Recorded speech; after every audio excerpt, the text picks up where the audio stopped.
The following news segment is produced for MTN by the Western Ag Network. Now, here's your Farm and Ranch report from the Montana Ag Network. Welcome back for today's Farm and Ranch News. During the 2023 Commodity Classic in Orlando, Secretary of Agriculture Tom Vilsack addressed the over 10,000 attendees during the event's general session. Western Ag Network had an exclusive one-on-one interview with the Secretary discussing issues impacting agriculture, crop insurance, high input costs, and the recent case of atypical bovine spongiform encephalopathy in Brazil.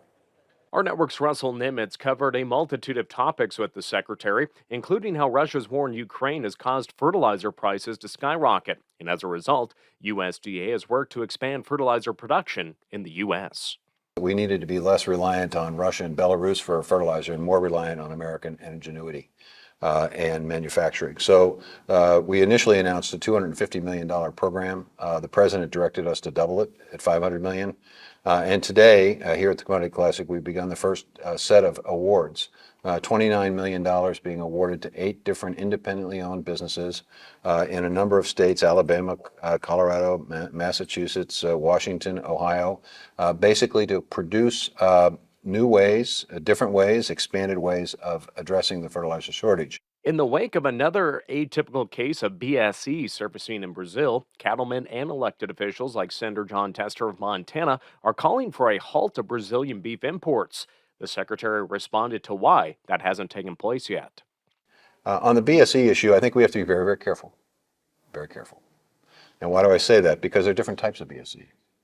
And when you have an atypical case, as is the case with the Brazilian situation, the World Animal Health Organization basically says that's not a basis upon which you should be restricting trade. We had a BSE, an atypical BSE incident not too long ago in out west. And so do we want the rest of the world to stop our beef trade for an atypical case? I don't think we do. So I think we have to be very careful about this particular circumstance and situation, and understanding the distinction between the type of BSE that will really cause a significant problem and one that does not. We'll obviously continue to be monitoring this and be very vigilant about it.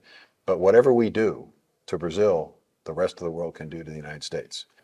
For the entire exclusive interview with the U.S. Secretary of Agriculture, visit us online. We'll be right back.